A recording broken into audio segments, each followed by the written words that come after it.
Yeah. Okay. I have a very serious topic today. Should we start with the podcast? Are you ready, or do you want some more bloopers? I want some more alcohol.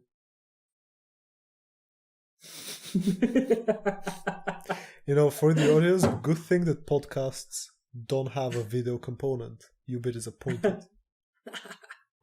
Life Math, a podcast undescribably tangled, unnecessarily complex, so bad that it's good.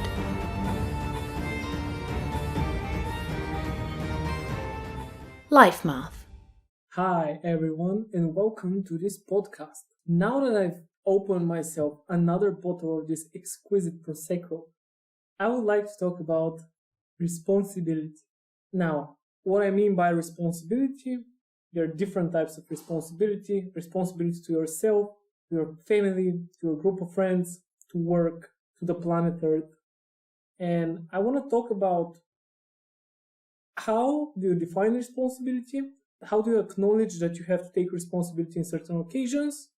And maybe do you have any special frameworks in which you're using in your daily life to think about responsibility? Now, first of all, responsibility to yourself. Is it to yourself, for yourself? You're responsible for yourself, but it's responsibility to you? I don't know. We should ask Julia, our English expert. She's our editor. I would say for responsibility for yourself. Perché no? Look, we have the wild card. I don't speak the language. I can say whatever. I had a friend of mine who would say, like, whenever somebody would point out some mistake to him in his language, and he would be like, "Oh, so sorry, man. This is just my fifth language, my fifth foreign language. So sometimes I make these mistakes. I'm really sorry. I'm trying to get better." What an asshole! So he said it always. He said it always was. Actually, to be fair with the guy, he knows Chinese as well. So he's my friend who got married to a Chinese girl, and he lives in China now. He does speak 5 languages. I don't know how fluent he is, but always works. Fair enough. Fair enough. Still a douchebag move. Okay, so responsibility for yourself. So first of all, I would like to ask you: do you feel responsible for yourself? Do you think everybody should feel responsible for themselves, or do you think, on the contrary, like this is so instinctive and such a reflex that no one even thinks about it? Well, being completely unprepared for this topic and this conversation, kind of my first reaction is I have the responsibility not to become somebody else's responsibility, in the sense that I need to keep myself in good health, physically and mentally, and I don't know, in good fortune, have enough money to support myself, etc., so that somebody else doesn't have to take responsibility for me. So in that sense, I kind of seem to have defined taking responsibility of yourself for yourself as not offloading any responsibility to anybody else, which some people might say is not the right way to think about it, because it kind of chops off human interaction and sharing and supporting each other. But I don't really think so. It still allows them, but each person should try to just be as self-responsible as possible. Just keep yourself healthy, keep yourself in good health. Okay, that's definitely not what I expected you to say. That's why podcasting is good for you. You let your feelings be known. Now, on that note, do you think this is something which comes up when you're a teenager? Maybe this is the point where you become a person, like you develop your personality and you realize that you have to be responsible for yourself, for your actions. Your school teachers, they're always like, "Oh, you have to take responsibility for yourself, and you can't behave like this reckless teenager." I don't know. Do you think this is the turning point? Probably depends a lot on whether you had siblings and stuff. Like, if you have a younger sibling, you probably have to be responsible for them, and through that think about being responsible for yourself much earlier. us two being the younger siblings, we probably became responsible much, much later. Probably, when you were a teenager. But I can imagine that these kids who have to take care of their younger siblings, they become responsible much, much earlier. But wait, let's step back. I want to say for the previous question, what about you? Because that was my view, and you said you were surprised. So what's your view on it? Well, my next question for you was gonna be: Does it matter if you have a pet or anything like that? And these two blend very well for me because when I was young, maybe I was 10 years old or 11, I don't remember, I already had a dog. So I had to walk the dog, I had to feed the dog, and I really think this develops this responsibility that you feel responsible for this creature, and then you become this mother/father of the creature, and you become a more responsible adult as a whole. And then these are transferable skills, right? You're responsible for the pet, and then you're responsible for your girlfriend, and then you're responsible for your friends, and then you're responsible for yourself, and then responsible for the organization you're in. And I really think the sooner you realize this, the more pressure you feel on yourself, because you become responsible sooner in a way. At the end of the day, everybody becomes responsible for something, right? For yourself is the least of all. But I think having a pet really changes the game for many people. Yeah, you get a cat and then, she scratches your face. The reference is that I'm literally bleeding from my face now because of my asshole cat. Anyway, seeing this actually put the whole conversation in this framework we discussed before in a very surprising way. So what I'm referring to is this very short book called something like Theory of Stupidity or something like this. I don't particularly remember. And the whole essence of the book is that all interactions get divided into 4 categories. Kind of this 2x2 table. And the point is that the interaction benefits or hurts you, and benefits or hurts the other person, the other party, and these are the squares of the 2x2 table. So the claim is that smart people find ways to benefit themselves and the other party. Stupid people find ways to both hurt themselves and the other party, so it's a lose-lose situation.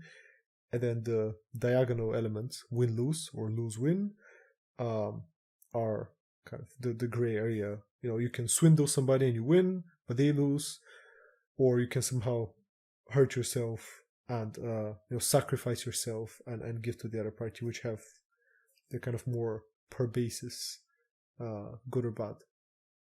However, in this discussion of responsibility when you are listing those different parties in your life that you're responsible for, your pets, your friends, your family, etc., seems like we kind of define responsibility as making sure that you're in the left column of this 2x2 table, meaning that making sure that in any interaction the other party benefits, is not hurt, where the other party is one of your circles that you care about. And then I define it in the other way, that you should be in the first row, which is that you should not hurt yourself, because then you become a responsibility for the others. And so kind of, if we merge them, we end up in the win-win situation. Like in an interaction with your close ones or people that you can claim you take responsibility for, you just want to create only win-win situations where nobody gets hurt about anything. Okay, just for our listeners, you can find the 2x2 table in the show notes. I've seen this table before. We've talked about it before. I didn't expect you to bring it up. Me neither. But I remember that I wasn't completely in sync with it. I found it disturbing in a way that it oversimplifies many situations. In this case, I would agree with you. It's like simple enough for a simple enough question, because we're just beginning the questions. Now, we've done the yourself and the pets, and I would kind of put the younger siblings with the pets. Sorry. It's okay because we are the younger siblings. Okay, so the next one was your family as a whole. what do you think about it? Is there a turning point where you believe it's your responsibility to take care of your parents? Or because when you're a mother or a father, you're instantly the person who bears the responsibility for the child, right? There's no question about that. There's not a single person who can have an argument against like a mother shouldn't take care of her child because whatever. No. A mother should take care of her child. A father should take care of their child. They are responsible for the child they created. And then this is some kind of natural responsibility. And then you have these derivative responsibilities, which are like, at some point, the mother and the father, they stop being responsible for the child. In these Western countries, it's usually the day when they become of age. This is a normal way to think about it. It's, of course, it's not black and white, but it's kind of, it's about that age, right? Or maybe it's some event which triggers it. Maybe going to university is this event. What do you think about that? Well, it's two separate events though, right? Like one is when do the parents stop being responsible for the child? Well, I would say never really. In general, obviously it's case based. And then the other question is, when does the child start assuming responsibility for their parents? And I don't think we can find like a very particular answer to this, very specific answer to this. It's just, part of growing up. I completely agree with you. We don't want to be vague. So could you point to a moment in your life when you felt this responsibility to your family and you're like, I have to really, help my family at this occasion? Oh yeah, like for me personally, receiving my first paycheck from a job, that was like the moment when, well, I guess the whole process of getting my first job and then receiving the first paycheck, etc. That was the point of like, okay, so now I have some means, any means of actually helping. Because until then, what do? You can help around the house and stuff, but that's not, it's not the same as money. And then you start work, you start getting paychecks, and you realize that you can help them financially, and also because, just for our listeners, Iskra is not going to say that he was maybe 15 or 16 when he got his first paycheck. What was that? I think 16. Yeah. Yeah, he got his first job. We were still in high school, and he was working, let's say, part-time / full-time. I'm not really sure for this company, but he was doing actual work. It was not just one-time thing. He was actually engaged in a contract, and he went on to work for this company for 4 years. 5, I think. Yeah, something like that. You were 16 years old when you received your first paycheck, and you're like, okay, now I have this responsibility. Like, I'm not only richer than these other children in my school that get zero money, but I'm also responsible. See, I'm richer than all the kids in school, and I'm the poorest of the adults with like 0 savings and the lowest salary of a part-time job. But yeah, definitely there was like a grow up moment. Just, oh wow, I can have actual impact. Yeah, because I guess, okay, so this is about what you can invest. This is on the investment topic, in the sense that before you have income, before you have money at your disposal, the only thing you can invest is your time, right? Like your assets are your time, and that's it. And your time is quite limited. Like you can only get as much done with only time, and that's it, nothing else. And when you start getting money, this is the qualitative change, that now you can invest not just time, but also money. And, investing just time is fine, investing just money is fine, and investing both together, it kind of boosts itself even more. If you want to help in some way, and you put the time and effort to make it nice, and you have the money to make it happen, whatever it is, it's just real help. I feel like same with charity, that's not obviously helping your family and stuff, but same with charity, that if you have only your time on your hands, you can help, but very kind of on a small scale, which doesn't devalue it, but you can achieve grand results. With just money, you may or may not be able to, but if you don't put the time in, chances are you just get swindled out of your money. And if you put the time to really be involved in the process of the charity and the money, then you can have a real big impact. So it's kind of the same I guess, qualitative change with supporting people around yourself. That now you have time and money. Yeah, so I generally agree with this argument, but as this economist, I have to come in the conversation and say that your time becomes much more valuable with your knowledge.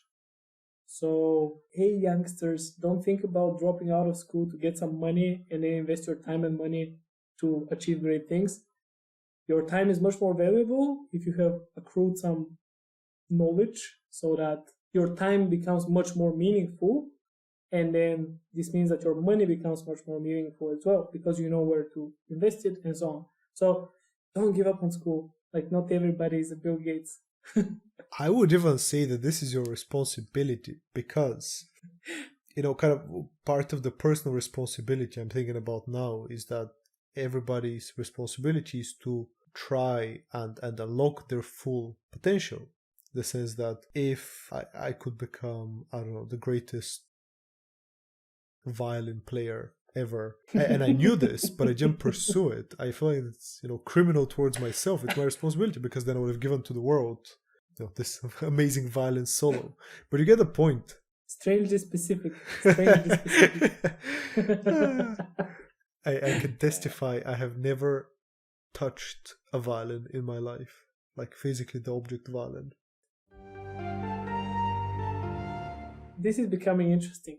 I'm going to go on another level. So these responsibilities so far, I think they were quite mainstream, let's say. Let's talk about responsibility to your group of friends. What I mean is that you have a group of friends and they're like 10 people. Let's say 10 people. They could be 5 people. They could be 4 people.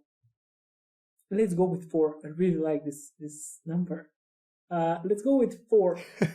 So 4 people is a very strong party. 4 people, they could play different games together, 2 by 2, or they could play, like everyone could play for themselves. It's a very good number of people, 4 people. Like, just think about all the stuff that 4 people can do together. Now, that just sounds like we need some 18 red circle. Think of all the things that 4 people can do together. Yeah, I'm thinking about 4 guys. It doesn't preclude anything. I don't want to be discriminative or anything, but usually, like, what 4 guys do is it's not R-rated.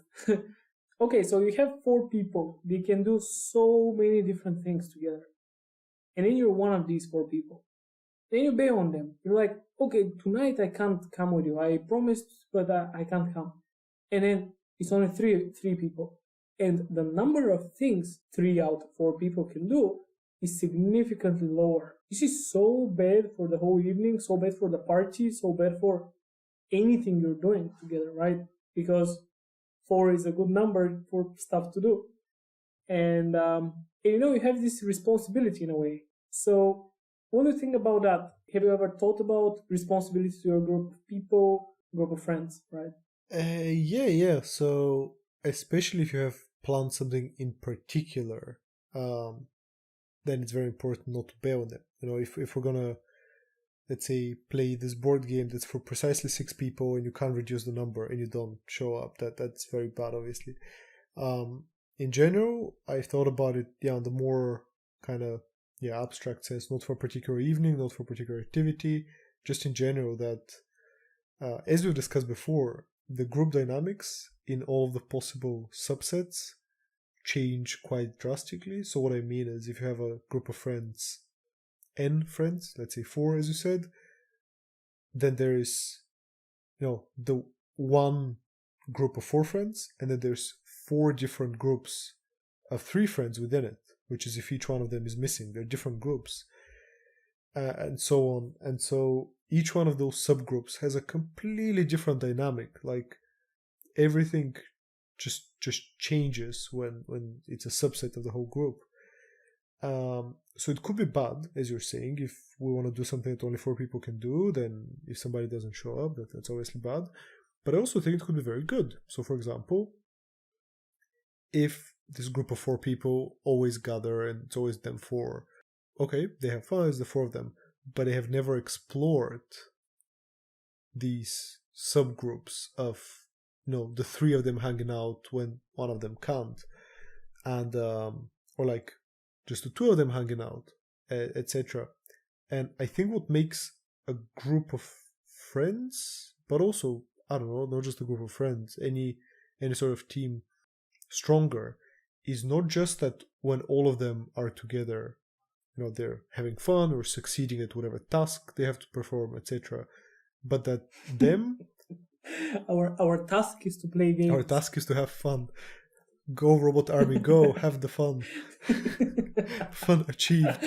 So it's very important for a group to achieve this structure where any subset of it is still strong, If this group of 6 friends is very fun to be with when everybody's present, but if one person is missing, something is always off and it doesn't quite work, that's not such an amazing group of friends. I don't know. Whereas if any combination of people missing and present leads to a different dynamic, but is still good, that's a good group of friends. I completely agree with you. I think many groups of friends that are good friends, that are truly good friends, they are defined by this. If you want to have some check on your group of friends, just think about what happens if like person X is missing. Is our dynamic awkward? Now I have broken up 1,000 relationships. 1,000. Yeah, this is such dangerous territory because you can literally perform this exercise, like just draw on a piece of paper like the people and think of the subsets. What if Jack and John hang out, but Johnny's not there? Would it be awkward? And you're definitely gonna find out that there are connections that just don't exist. It's okay, guys. So you always have this one person in your group of friends that if it's just the two of you, it doesn't work, doesn't mean you're not good friends. Just means you need a third person to make this dynamic not awkward. It's okay. Now, what I didn't like about your answer is that you avoided my question. I forgot it, to be honest. Yeah, I wanted it to sound dramatic in a way, that you avoided it, that you were ignorant about it. But basically my question was, the party member that has to do some other thing, should he feel bad about not being there? Should he feel responsible about, I have to go there because I don't want to make this awkward, or I don't want to break our dynamic in a way, or I don't want to introduce them to this threat that it may be awkward? I think it's very, very dependent on the case. If depends what we're gonna do. If I know that the others wouldn't mind, and if it's a good opportunity to explore this subset of the group of friends without me, I wouldn't really feel bad. Like if I know that everybody's happy to, try that. Your assumption is it's wrong. It's a wrong assumption. Everybody would prefer if you were there. If they wouldn't, why are you friends? Like if all 3 other people prefer that you weren't there, that no, not prefer, but not mind. If they know that I'm busy for some reason, would they mind that I'm gone? In some scenarios, no. If we're gonna watch a movie, for example, it doesn't really matter, right? So if we're gonna watch a movie, still, the more the merrier. The more the merrier. It's a saying. Okay, what about a counterexample? We're gonna play a board game for precisely 4 people. This has happened to us. We're playing Pandemic Legacy. It's an amazing board game, and it's a campaign, meaning that 4 people start the game, and you have to play a whole bunch of rounds. Like, I think between 12 and 24 rounds. So on average, 18 rounds I think we played. And each round is about an hour. So it's a long commitment over many days to finish this game. And it's structured in a way that whoever starts the game has to finish the game. So just 4 of us started it and we had to finish it. And during that time, imagine we organized some gathering and a 5th friend arrived. What would happen is, we like the person in general, but us 4 just want to finish this campaign, want to finish the game, but we can't because a random 5th person appeared. So, it could be the opposite. They could like me in general, but not want me there for some particular reason. And that's fine. It's my responsibility to allow them to enjoy time without me. So I get kind of what you mean. You believe that there shouldn't be any responsibility in the way that we were talking about the pets, the family, yourself, and so on. So the responsibility is a bit different there. So, like, it should be present if explicitly stated because of some particular event and stuff, but not in general. Let's move on. The next one was responsibility to work, right? This is an important one for everybody who is working. And you could either be responsible or you could be irresponsible. I can think of many people that are irresponsible at work. They don't want to take responsibility. They don't want to give in work which is up to the standards that the company wants. They don't feel obliged to do it. They don't feel responsible, right? Usually, this is when they don't identify with the company, so on. Now, this is not of interest to me. So what is of interest to me is what makes people feel responsible for their work. It could be the company culture. If everybody else is responsible, you're kind of peer pressured into being responsible. But it could be the person, it could be a personality trait. And this is what I believe, actually. I believe that it's more of a personality trait. You're responsible in general. You've been responsible for many different things, and then you transfer this to work. That's the idea I was referring to, like me being responsible for my pet, and then me being responsible for myself at school, and then university or whatever, and I'm just transferring this responsibility to the next big chunk of time that I spend, right? I can't feel irresponsible for something that is taking so much time from my day. And now this is what I think. I think it's a personality trait and you bring it to work, right? Do you agree with this generally? Generally, yes, but there's definitely, scenarios in which it doesn't apply. As you said, if you're generally a responsible person, but for some reason you don't identify very strongly with your company's cause, if you don't agree with what they do, for example, what if you had to get some job because of the money, but you really don't agree with what they do? What if it's kind of immoral or borderline moral? And then you kind of self-sabotage yourself to not really do an amazing work because you just don't care about it or don't agree with it. So it's possible to not be a part of this generalization, yeah. But overall, it makes absolute sense. Yeah, it's a pretty basic human instinct, I would say. To the bells. Can you hear the bells again? It's that time of the day. As creators of this podcast, Ilya and I have the responsibility to create quality content for you. Also, we have a responsibility to promote Thriveta.com, our product. That's why I'll do my best in the next minute or so to persuade you to spread the word about it. Think about the people around yourself, your friends, your family, your co-workers. As a good friend, sibling, or colleague, it is your responsibility to give them good advice and help them improve. Among them, there certainly are some who could truly benefit from being on Thriveta. Think anybody who could get paid for an online meeting. Coaches, tutors, consultants, you name it. Even if they're not currently doing it professionally, Thriveta is the way to get going and turn their knowledge and expertise to their advantage. So now you know what to do. Just let them know about Thriveta.com.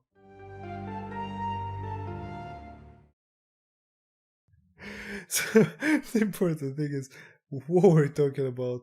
Yeah, so we're talking about responsibility for one's work. And I'm going to cut to the chase and just make this statement, which makes me really angry. I'm really angry when people are super uber responsible at work, but they aren't outside of work.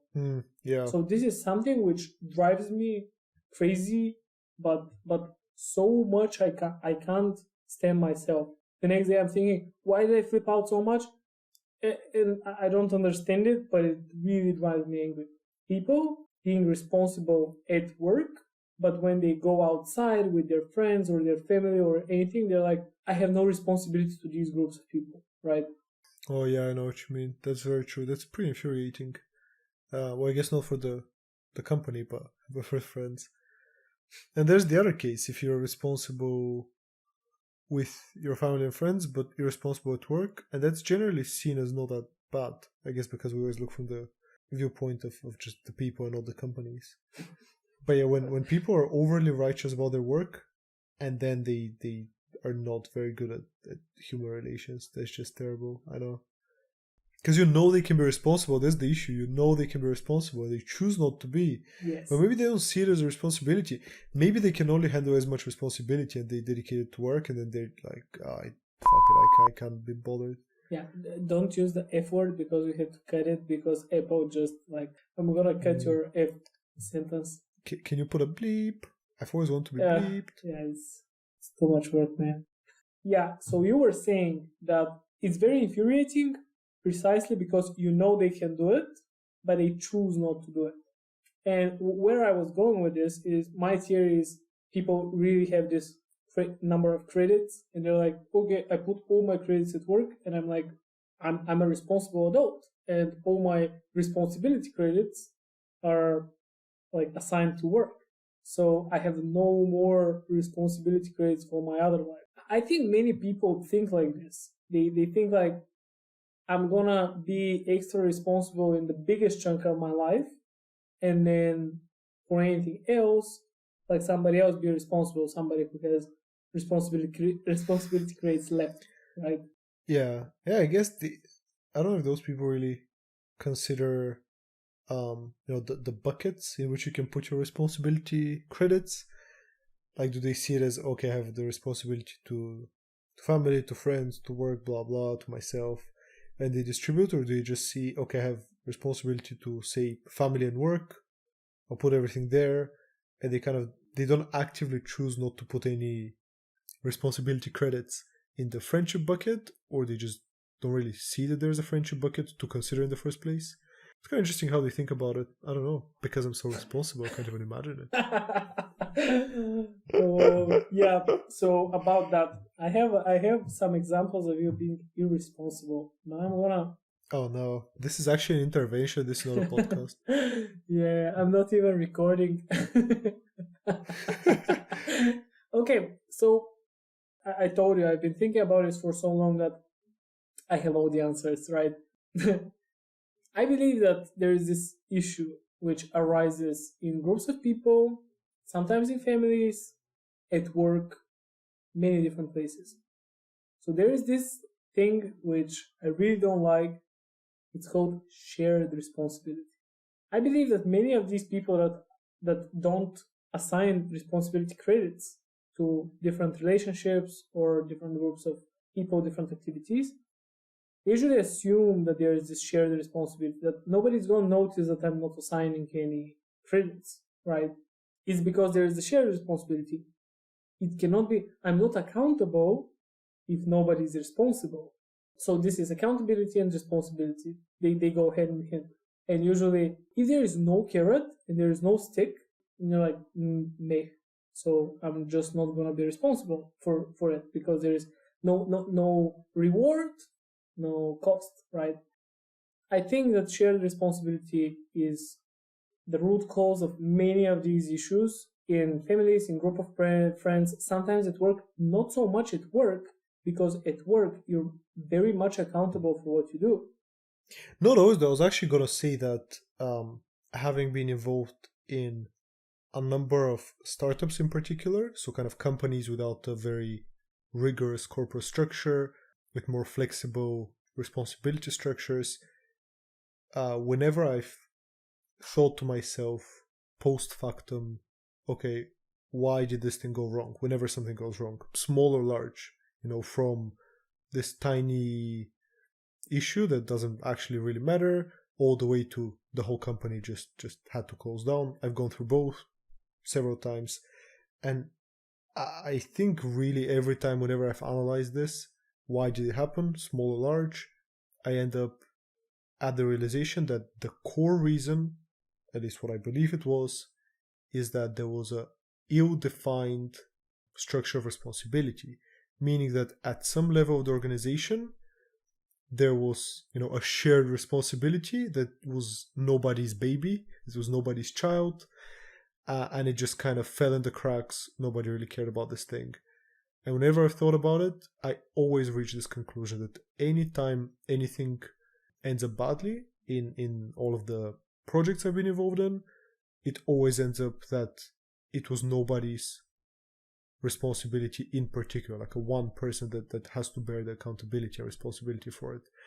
So yeah, whenever I've thought about it, just shared responsibility is the death of all results. It doesn't have to be, sometimes maybe it works out, but whenever there's a failure, I feel like I've always been able to track it down to shared responsibility. Because people try to do a good job, but when they know they're responsible and accountable for this thing, if it's shared, you no longer want to do a good job. You may or may not, but it's not kind of a given. Yeah, I completely agree with you. And this is something I've been thinking about a lot. Think about feeding the dog. Like, somebody has to take responsibility. Nobody, like, you can't have a shared responsibility for feeding the dog. Like, there should be one person who is feeding the dog. Otherwise, the dog either never gets fed or he gets fed twice, which is like just as bad.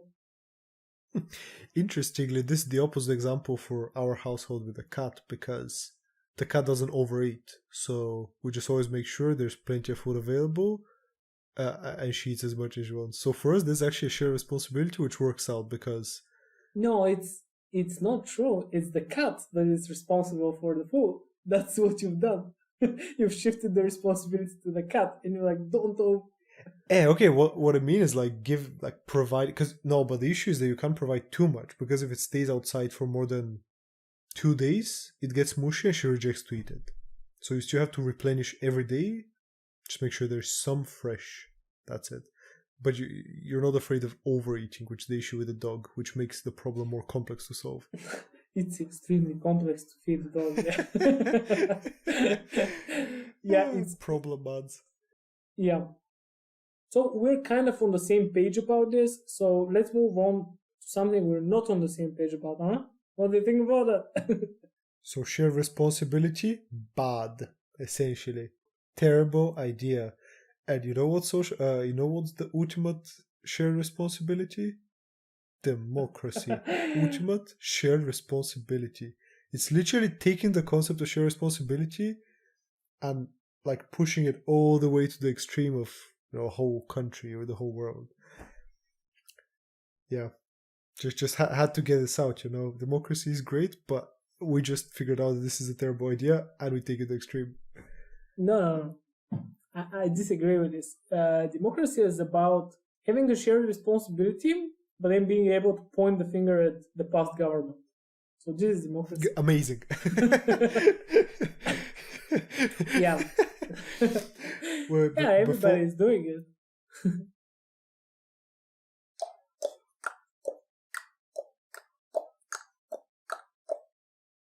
Hello, dear listener. This is Future Ilya recording. First, I want to apologize for the awful sound that I had throughout this episode.